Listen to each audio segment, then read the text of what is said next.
Hola, ¿qué tal todo el mundo? Pues estamos en vivo. Buenas noches. Ahora sí le atiné, no dije buenas tardes. A todos, todas, todes. Pues hoy tenemos una muy gran invitada, pero primero presento a mi compañero Adolfo Vargas. Hola, muy buenas noches. ¿Cómo están todas, todas y todes por aquello de las inclusiones? Muy buenas noches. Tenemos invitada de lujo el día de hoy y déjenme presentarla con ustedes.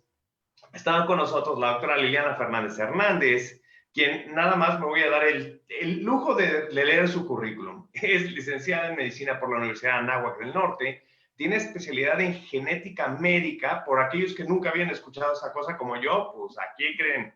Tiene alta especialidad también en genética perinatal y tiene maestría en bioética y derecho. Liliana, muy buenas noches, bienvenida seas a este espacio.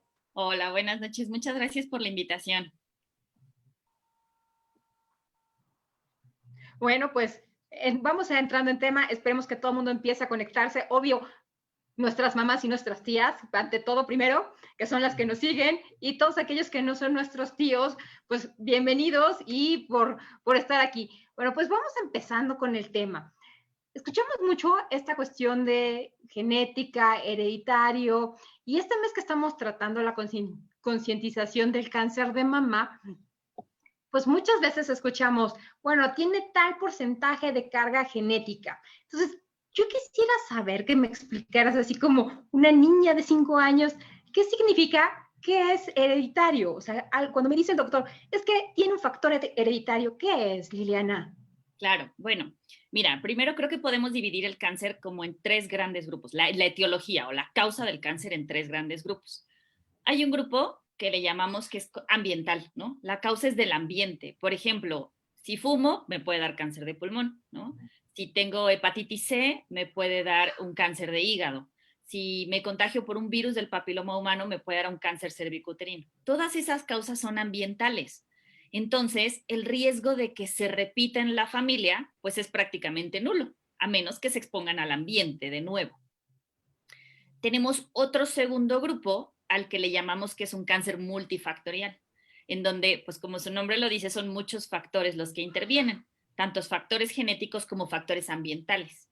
Y ahí empezamos a meter, por ejemplo, el cáncer gástrico, el cáncer de mama, el cáncer de próstata, ¿no? Donde empezamos a ver que en la familia, pues ya hubo alguien que tuvo cáncer de mama y hay alguien más con cáncer de mama, o varones, por ejemplo, con cáncer de próstata, el cáncer de colon, ¿no? Pero siguen siendo una predisposición genética al cáncer más los factores ambientales. Y tenemos el tercer grupo, que es el grupo hereditario. Ese lo calculamos en un 10% de todos los cánceres. En realidad es poquito, sí, pero si pensamos en 10 mujeres que tienen cáncer de mama, pues una de ellas tiene un cáncer hereditario. Y eso sí significa, hagas lo que hagas con el ambiente, no importa, es hereditario, está en tus genes. Entonces, tienes una alta posibilidad de tener cáncer por tu información genética. Ok, a ver, pregunta entonces, porque nos han comentado mucho el tema de casi que tienes un 40% de probabilidad de que si tu mamá tuvo cáncer de mama, tú vas a tener cáncer de mama. ¿Es así de preciso? Pues cuando hablamos de cáncer hereditario es mucho más alto. Si tu mamá tuvo cáncer de mama porque tiene un cambio en su información genética que le vamos a llamar mutación, una mutación en uno de sus genes, tu posibilidad de tener cáncer si tienes esa mutación es más del 90%, ¿no? Es muy alto. Ok. Hablando de este porcentaje de los cánceres que sí son hereditarios.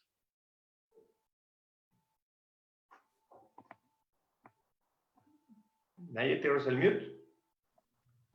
O sea, la típica frase, por favor, quita tu mute. Bueno, ok, aplica. Bueno, ahorita que estamos hablando de esto, en cuestiones de cánceres hereditarios, o sea, imagínate, si yo tengo familia que heredé con cáncer de colon, ¿puedo tener otro tipo de cáncer? Sí, conocemos varios síndromes de cáncer familiar.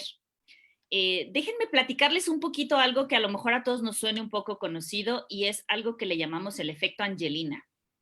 Okay. Hace unos años, más o menos como 7 años, Angelina Jolie, fue muy sonado que ella se hizo un estudio para cáncer de mama. En ella revisaron 2 genes. Estos genes se llaman BRCA1 y BRCA2 y son unos genes que en nuestro organismo están para ayudarnos a reparar nuestro ADN cuando éste se lesiona, ¿no? Que se puede lesionar con la luz del sol, con las microondas, con rayos X, con cualquiera de ese tipo de cosas, se lesiona nuestro ADN y entonces tenemos estos genes que vienen y lo reparan. Pero si tenemos una mutación en nuestros genes que su función es arreglar lo que está mal, pues entonces permiten que las células que están mal sigan creciendo y tengamos un cáncer. Este estudio es algo muy frecuente y entonces ella se hizo un estudio y encontraron que tenía una mutación en uno de estos genes, en BRCA1. Y entonces le dijeron que tenía como opción para disminuir de forma importante la posibilidad de tener cáncer, que se quitara ambas mamas, entonces ella se hizo una mastectomía bilateral, y los ovarios. ¿Y por qué les digo esto? Porque justo no solamente tienes predisposición a un tipo de cáncer, sino a 2. Entonces, a este le llamamos síndrome de cáncer hereditario mama-ovario.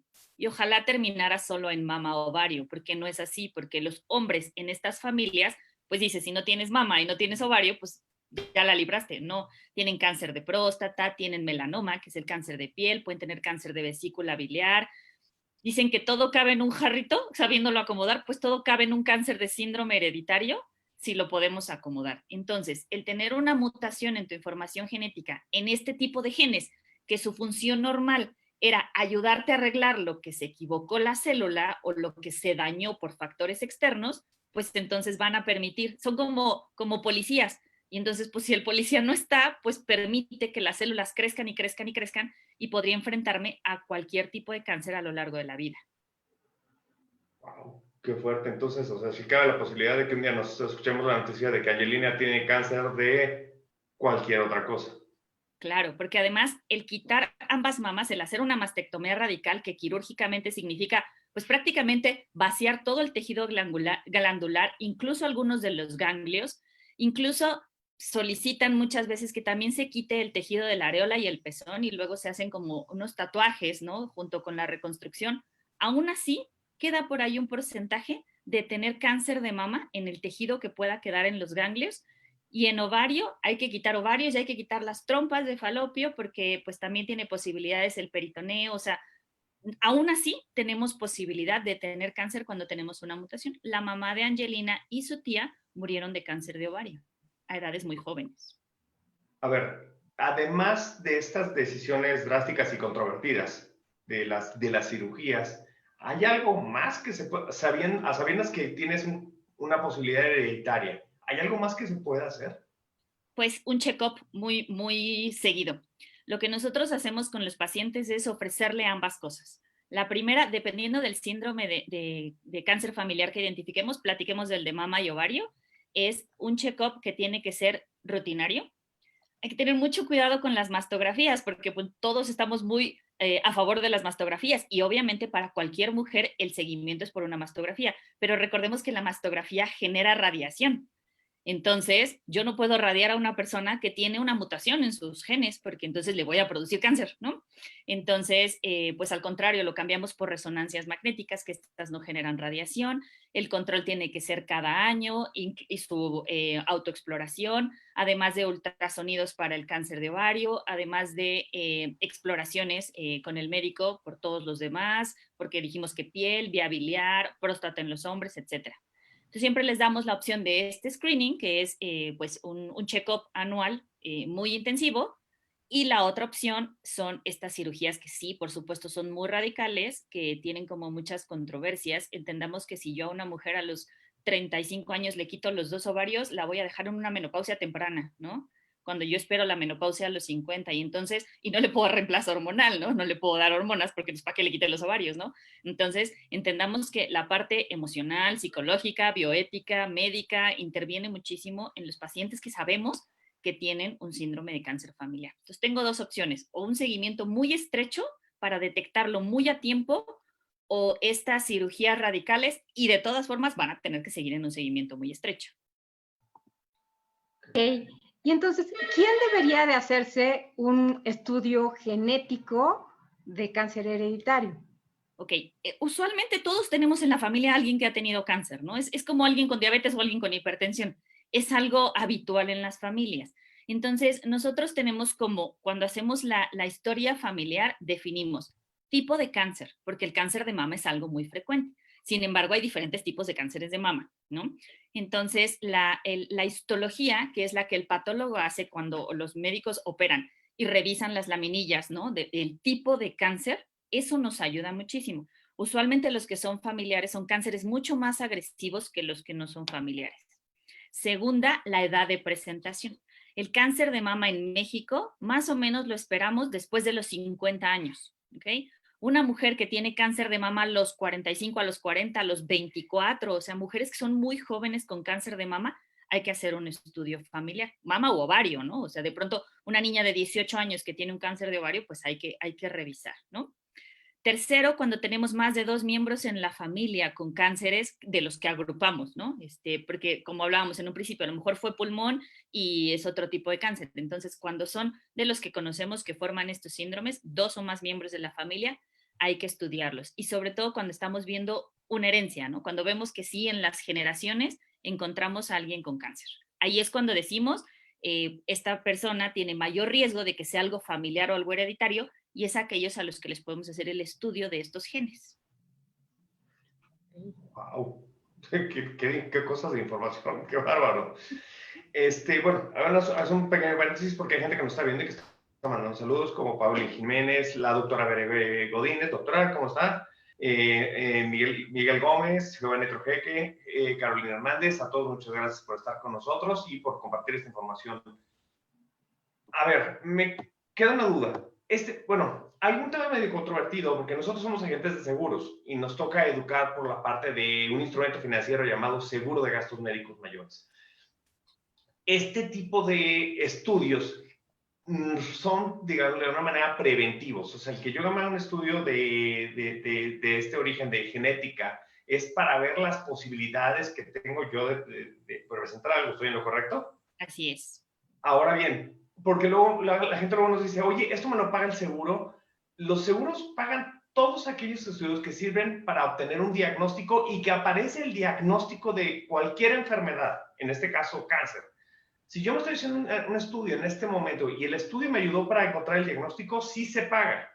Si yo me estoy haciendo un estudio de cualquier tipo para ver las posibilidades de que tenga un padecimiento y no aparece nada, entonces no lo paga el seguro. Un poquito como el caso del tema del COVID. Oye, si me hice el estudio para ver si tengo COVID y no tengo, pues ese lo pagas tú. Si sí tengo, entonces a partir de ese momento puede ser que intervenga la aseguradora. Claro. Y porque entiendo que son estudios caros. Sí, y sí, tienes razón. O sea, finalmente, si yo te pido un panel de genes que intervienen en el cáncer hereditario y encontramos una mutación, pues no te estoy dando un diagnóstico de cáncer, te estoy diciendo, tienes en tus genes una mutación que te predispone altamente. Altamente significa tienes un 90% de posibilidades a lo largo de tu vida de presentar cáncer, ¿no? 90% para alguien será muy alto, para alguien dirá, puedo manejar expectante, ¿no? Pero no te estoy diciendo tienes cáncer. E incluso aunque tuvieras cáncer, si yo te hago el estudio y te digo tienes una mutación, pues el diagnóstico ya lo tenías. Yo te estoy diciendo un poco más la causa. Entonces sí, cada día son más accesibles estos estudios. Hace unos años, la verdad es que eran impagables, ¿no? Pero hoy en día hay opción de hacer este tipo de estudios más o menos alrededor de unos 10,000 pesos. Entiendo que 10,000 pesos tampoco es lo más económico del mundo, pero es un poco más accesible para saber este tipo de predisposiciones. Ok, ahorita que me estás diciendo eso, o sea, son 10,000 pesos. Imagínate que yo tengo 3 hijos. Entonces, si yo tengo esta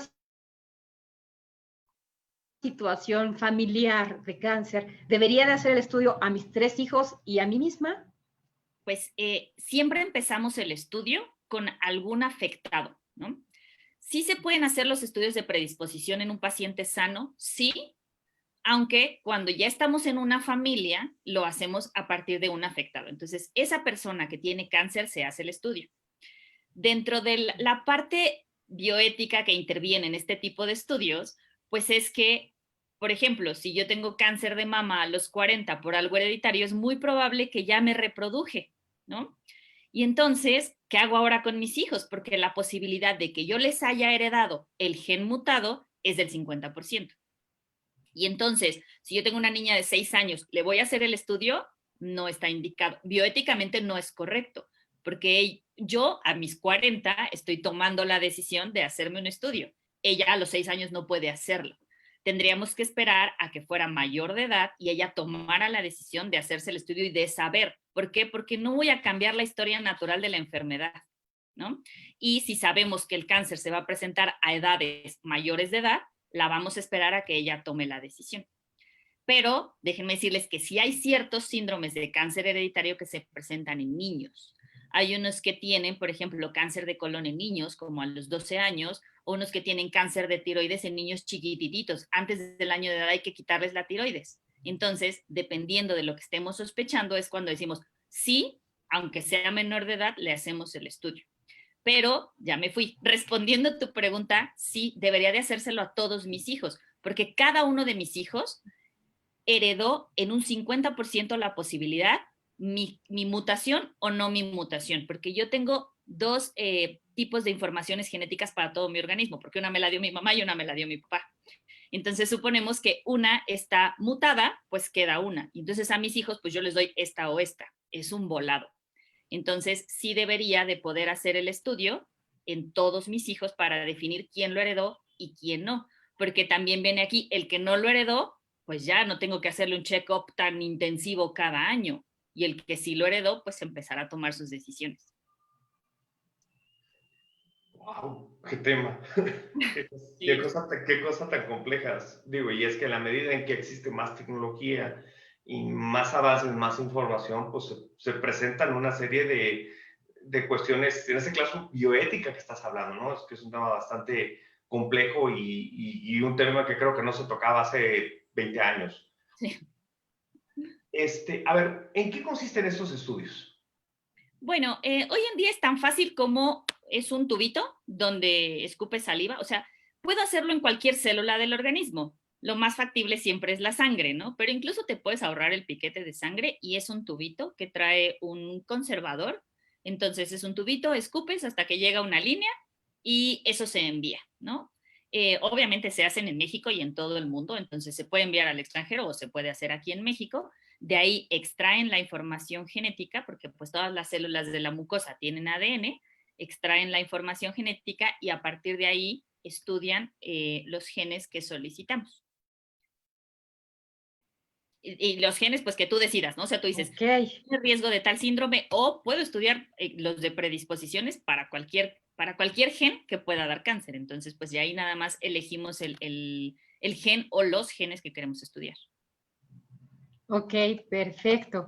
Bueno, pues seguimos dando gracias y saludando a Irra Chirino, a María Aparicio, a Maite Chávez. Le mandamos un beso a Maite, que la queremos mucho. Y no sé, estos estudios, o sea, una vez que ya hice el estudio, decías, oye, ya encontré que si mis 3 hijos supuestos que yo tenía, uno de ellos sí tiene esa predisposición. ¿Cada cuándo hay que hacer exámenes? ¿Qué es lo que debo de hacer? Ok, dependerá otra vez del tipo de síndrome de cáncer familiar. Si regresamos al de mama y ovario, que además es el más frecuente, pues en las mujeres siempre se empieza el estudio 10 años antes de que el caso más joven lo haya tenido en la familia. Supongamos que la mamá tuvo cáncer de mama a los 40, entonces su hija tiene que empezar el screening o el check-up a partir de los 30. Si fue a los 30, pues nos regresamos a los 20, siempre 10 años antes. Y igual, dependiendo del tipo de síndrome, que lo más frecuente es mama-ovario, entonces hay que hacer el screening de mama y el screening de ovario. Si suponemos que hay un hombre en la familia, el screening de mama también es bien importante. Es rarísimo el cáncer de mama en hombres, a menos que tengas una mutación en uno de estos genes. Entonces, también es bien importante hacer screening de mama, screening de próstata, y el resto de los órganos, pues hay que revisarlos, ¿no? Sobre todo piel. Obviamente hay que decirles todas las medidas ambientales que podemos disminuir que lesionan el DNA. Si yo voy y me cuesto en la playa y me asoleo, lesiono mi DNA. Si me saco radiografías, lo lesiono. Si me pego al microondas, lo lesiono. Si fumo, ¿no? O sea, todas estas cosas que sabemos que rompen el ADN, pues necesitamos decirles que estos factores ambientales hay que cuidarlos mucho más que cualquier otra persona. Uf, qué cosas. A ver, igual para saludos más. Bueno, a Carlos Sánchez, que siempre nos acompaña en nuestro trabajo en off. Muchísimas gracias. Quisora Ortega, que también anda por ahí. Decir voy al médico ya es complicado. Decir voy al oncólogo ya son palabras más fuertes. Decir voy al genetista ya suena hasta espacial, o sea, así como ven el INTA, ya es una cosa así bien sofisticada. Pero si ya hay un antecedente de cáncer, ya mamá ya presentó cáncer o papá ya presentó cáncer, los dos presentaron cáncer, en cualquier caso, y hablando de cáncer de mama en particular, ¿qué es primero el genetista, el ginecólogo o el oncólogo? O ¿cómo los pongo en orden? Casi siempre vamos de la mano. La verdad es que los genetistas sí somos médicos de referencia. Difícilmente alguien se levanta y dice, hoy voy a ir al genetista, ¿no? O sea, eso no sucede, ¿no? Voy al gastro, voy al cardio, ¿no? Pero al genetista no. Entonces, siempre somos los médicos de referencia, ya sea del ginecólogo o del oncólogo, de cualquiera de los dos. Entonces, usualmente es, si el oncólogo ya detectó un cáncer de manera temprana, él nos manda al paciente. O el ginecólogo muchas veces es en la historia, ¿no? O sea, conocen una nueva paciente, hacen una historia familiar, identifican tipos de cánceres y entonces nos envían a la paciente para el estudio, para el asesoramiento genético, que es como esta parte de brindarles riesgos, ¿no? Riesgos de repetición, riesgos de tipos de cánceres, estudio a los familiares, ¿no? Este estudio de extensión que se tiene que hacer a los familiares, porque no solo son mis hijos, también son mis hermanos, también son mis papás, o sea, tengo que llevar el arbolito genealógico hasta dónde puede haber cáncer y ya, nosotros hacemos esta parte y lo regresamos a sus médicos para el manejo, ¿no? Y el tratamiento. Ok, mira, ahorita que me surge otra duda, que dices, oye, yo no me levanto una mañana y digo, voy a ir a ver al genetista. Entonces, una vez que ya se dio un diagnóstico, se dijo sobre el genetista, entonces, ¿cuándo se vuelve a ver al genetista o ahí acaba su labor? Pues mira, nosotros siempre hacemos como esta parte integradora entre el resto de los médicos. Entonces, casi siempre les damos una cita al principio a los 6 meses y después cada año para asegurarnos de que están llevando la integración con todos los médicos. Y las primeras citas las damos más seguido porque es mucha información de golpe. La verdad es que sí nos aventamos algunos cursos de cómo dar malas noticias, porque pues es usualmente lo que hacemos. Y entonces, en cuanto tú le dices a una persona, tienes cáncer de mama y es algo hereditario y necesitamos revisar a tus hijas, olvídalo. Todo lo que yo le diga después de eso ya no me va a escuchar, ya no me va a entender, ¿no? Entonces, necesitamos como dar estas citas, lo citamos pronto en lo que asimilan, ¿no? En lo que regresan, en lo que ya tienen esta parte del duelo. La verdad es que nos apoyamos muchísimo de tanatólogos que nos ayudan un montón. A veces salen de mi consulta y voy por el tanatólogo y entran a la suya, ¿no? Que nos apoyen en esta parte porque sí necesitan entender el diagnóstico, entender la importancia, entender que es genético y además entender que no porque sea genético yo tengo la culpa. Y si mi mamá me lo heredó, pues no lo hizo en mala onda, ¿no? Y es bien difícil como entender que lo genético no es culpa de nadie, ¿no? Es un error en nuestra información genética que mutó por alguna razón y que a partir de ahora necesito cuidarlo. Y sobre todo cuando ya se reprodujeron, pues es cuando empiezan más las culpas. Entonces, nos citamos bien seguido al principio en lo que entendemos, en lo que podemos dar toda la información. Dar toda la información en la primera consulta es bien difícil porque muchas veces ya no nos entienden o quieren regresar con su pareja o quieren regresar con sus hijos o quieren regresar con sus papás, etcétera, con hermanos. Nos citamos muy seguido, luego cada 6 meses, luego cada año y una vez que ya están controlados, pues ya, hasta ahí terminamos. Mira, qué cosa tan curiosa. Y justo me está escribiendo Mariana Campos. Hola Marianita, ¿cómo estás? Me está diciendo, Liliana fue la que me hizo mis estudios y efectivamente con ella me mandó mi ginecólogo. Entonces, justo lo que te estás explicando en este momento. Y hablando un poquito del tema de seguros, porque creo que es un poquito de educación que hay que tener, muchas veces nos pregunta la gente, oye, mi mamá, mi papá, mi abuelo y mi abuela tuvieron cáncer, ¿ya no me van a dar seguro o me va a salir más caro el seguro? Aprovechamos para decirles, no, el seguro les va a costar exactamente lo mismo que le cuesta a cualquier otro cristiano en el mundo, y judío y musulmán y lo que sea, porque no tiene el rastro genético, aunque se pregunte en los cuestionarios, no impacta de manera directa el precio o la prima, mejor conocido como prima del seguro. Y es más, mi mejor consejo es, si mamá o papá ya tuvieron cáncer, asegúrense, porque muy probablemente lo tengan que usar. No es una garantía, pero va a ser una gran ayuda para salir más adelante del problema. Duda. Puede ser que hay gente que tiene recursos y hay gente que tiene un poquito menos de recursos. Si no tengo tantos recursos y me está dando curiosidad por hacerme un estudio de este tipo, ¿hay instituciones públicas que hagan esto? Bueno, el Instituto Nacional de Cancerología, el INCAN, en México, de verdad que es la vanguardia en este tipo de estudios. Entonces, desafortunadamente, el INCAN no acepta pacientes sin cáncer, ¿no? Porque para entrar, pues necesito tener cáncer y a partir de ahí se hacen todos los estudios, aunque sí extienden estudios a familiares. De hecho, ellos han identificado una mutación en estos genes de BRCA1 y BRCA2 exclusiva de las mexicanas, que además es una mutación que se ha como rastreado de inicio en Puebla, ¿no? Y es importante, ¿no? Porque también hay que entender que si yo me mando a hacer un estudio a Estados Unidos, pues a lo mejor no van a rastrear la mutación más frecuentemente en las mexicanas, ¿no? Entonces esas cosas también son muy interesantes.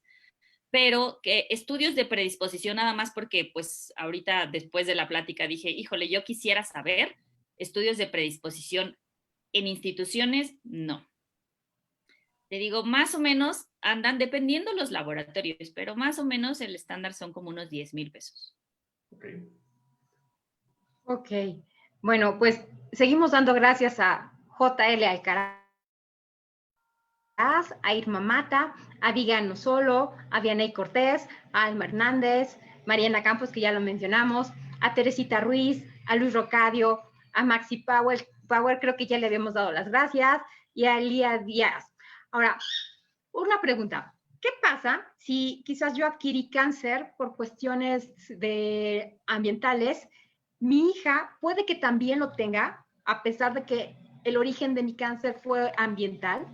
Si es totalmente ambiental, por ejemplo, tabaco, si ella no se expone, no. Ahora, pues me van a decir, oye, hay quien le da cáncer de pulmón y nunca en la vida ha fumado. Es muy cierto, ¿no? Pero si la causa, que es muy difícil determinar que la causa exacta del cáncer haya sido ambiental, pero si fue ambiental y no tenemos el agente, no tenemos esa posibilidad de repetirse. Pero la gran mayoría de los tipos de cánceres están en el de en medio, no en el ambiental ni en el hereditario 100%, sino en el multifactorial. Entonces, hay factores, tanto en el ambiente como factores genéticos, que originan que haya más tipo de cáncer. Un ejemplo, es más frecuente el cáncer gástrico en el norte de nuestro país que en el sureste de nuestro país. Y todo lo único que tiene que ver es la alimentación, ¿no? Por ejemplo, en el norte acostumbran los asados. La carne asada saca una sustancia que se llama nitrosamina. Las nitrosaminas dan más riesgo de cáncer. No significa que si me hago una carne asada me va a dar cáncer, pero dan más riesgo. Y es un tipo de alimentación que no se utiliza tanto en el sureste, ¿no? Entonces, ese es un factor ambiental extra, por ejemplo, que tengo allá. Y entonces, entre el ambiente y la genética, pues tengo más riesgo de un tipo de cáncer dependiendo de la zona en la que estamos. Y hay mil cosas, las industrias, los pesticidas, o sea, la verdad es que factores ambientales hay muchísimos. Entonces es bien difícil identificar que solamente fue el ambiente. Por ejemplo, si me dices, fue un virus de hepatitis C que me dio un cáncer de hígado, pues bueno, ahí sí me queda muy claro que fue el virus el que originó el cáncer, ¿no? ¿Qué cosas y qué información nos estamos llevando contigo, Liliana Gordo? Por cierto, la gente que nos está viendo y quiera contactar a Liliana, por favor, escríbanos en directo y nosotros los ponemos en contacto con ella. Creo que más de uno se va, porque yo creo que les va a empezar a dar como esta comezón por, oye, y si no, vamos investigando. Entonces, por favor, contáctenos para que estén en comunicación. Se nos fue como agua el tiempo, ya son las 7:29, ya vamos empezando a cerrar. Algo muy, muy breve, y me gustaría contar, es que Liliana, entre otras cosas, este no es tema de cáncer de mama, pero es fundadora de la Fundación Momentum, que es para enfermedades colorectales congénitas. Esto es una cosa muy bonita. Los invito a que se acerquen a la página de la Fundación Momentum. Hay pequeñitos que nacen con temas de colorectales que ni siquiera nos imaginábamos, y esto es de aplausos. Qué bueno que existe esta fundación por tu parte. Para cerrar el tema cáncer de mama y herencia, ¿algo más que nos quieras agregar? Bueno, respecto a lo que decías ahorita, esa cosquillita es buena. Yo siempre les he dicho a mis pacientes que el conocimiento es poder, ¿no? Entonces, si yo ya sé que tengo una posibilidad, una predisposición, puedo tomar decisiones. Es muy diferente a que yo tome las decisiones en el momento en el que me diagnostican. Este mes estamos tratando de que todas las mujeres aprendan a autoexplorarse, etcétera, pero no pasa, la verdad es que pasa muy poco que ellas se encuentren, ¿no? Una bolita, que acudan al médico a tiempo, etcétera. Entonces, si yo ya sé, y es el futuro de la medicina, créanme, la genética, hoy nadie sabe qué hacemos, pero es el futuro de la medicina, el entender esa medicina personalizada, porque también depende mucho mi mutación. Hay ciertos tipos de quimioterapias que me ayudan dependiendo del tipo de mutación que yo tengo, o incluso fármacos nuevos, ¿no? Que ya les llamamos terapia génica, donde yo quiero ir a corregir el gen que esté equivocado, ¿no? O sea, hay diversos fármacos que me van a ayudar. Entonces, si tienen esa cosquillita, siempre es una buena opción el saber, ¿no? El conocimiento nos da poder. Y pues, ¿qué les digo? Pues explórense, por favor, ¿no? Hay que enseñar a nuestras niñas, ¿no? A explorarse, a entender, y porque el riesgo de cáncer de mama es muy alto.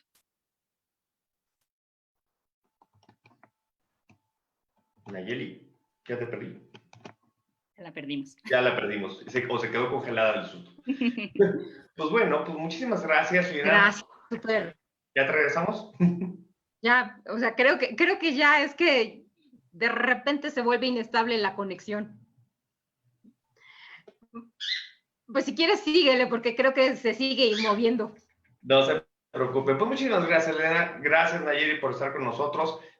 Como vamos el próximo miércoles, vamos a tocar también un tema muy, muy padre, que es el tema de la reconstrucción y las prótesis mamarias. Porque pues finalmente, ok, ya pasé por este evento de cáncer y después sigue un paso muy importante, algo que tiene que ver mucho con el impacto emocional de la paciente. Entonces, por favor, véanos el próximo miércoles. Si quieren estar en contacto con Liliana, por favor, escríbanos, pónganos ayudas. Si hay alguna duda a la gente que empieza a ver este programa, por favor, póngala ahí y Liliana te voy a pedir que nos ayudes a contestarla. Pues muchísimas gracias a todos. Denos muchos likes, síganos en nuestras redes sociales, en AVE Asesoría, estamos en Facebook, estamos en YouTube, estamos en Instagram. Todavía no tindereamos, pero próximamente lo haremos. Por favor, síganos, denos like. Liliana, muchas gracias. Nayeli, muchas gracias. Gracias. Bonita noche. Buenas noches. Beso a todos. Bye.